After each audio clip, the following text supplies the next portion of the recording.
Hi friends, ఈరోజైతే మా పాప కేక్ చేద్దామని చెప్పి ఇగో ఇదేంటి వెనీలా ఎసెన్సీ అంట.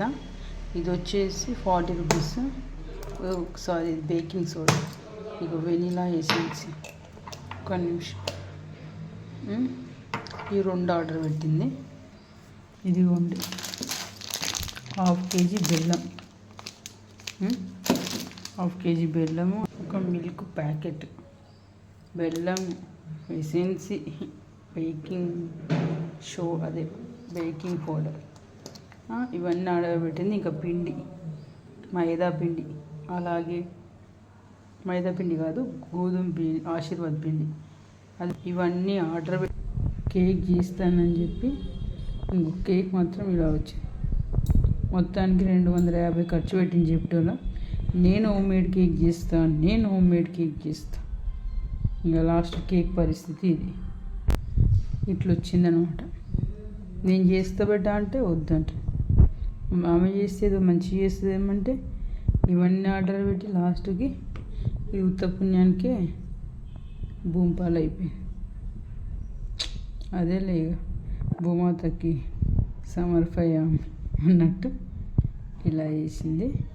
ఇంకా తర్వాత నెక్స్ట్ నేను దానం మీద కోపంతో నేను తయారు చేస్తున్న కేకు. మరి అది ఎట్లా వస్తుందో చూడాలి. నేను కూడా ఇంతవరకు ఎప్పుడు కేక్ అయితే చేయలేదు. నేను ఓన్లీ యూట్యూబ్లో రీల్స్ అవే వేసుకుంటుంటా. గీకులు చేయలే. ఇది తిని చూస్తే చూడండి, అసలు ఇది కేక్, ఇది 2 గంటలు పెట్టింది స్టవ్ పై. Not use. ఇక్కడ నేను రెడీ చేస్తున్న కేక్ అయితే ఇంతవరకు వచ్చింది.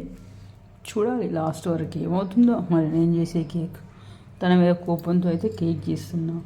ఇది పర్ఫెక్ట్గా రావాలి దేవుడా అని దేవుడిని మొక్కుతున్నా.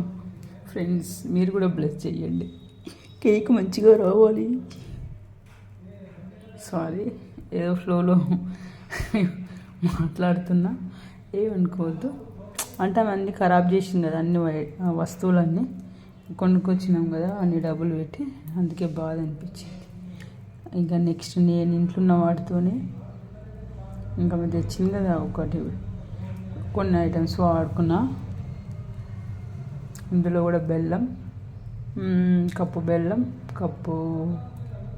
ఒక కప్పున్నర గోధుమ పిండి, 1 స్పూన్ బేకింగ్ సోడా, ఇట్లా ఇవన్నీ మిల్క్, ఇంక ఇవన్నీ వేసి నేనైతే ఏదో ఇక కేక్ నేను చేస్తాను చెప్పి చేస్తున్నా. ఇందులో ఫెయిల్ అవ్వద్దు అని అనుకుంటున్నా. ఇప్పుడు ఏమవుతుందో కేక్ పరిస్థితి చూడాలి.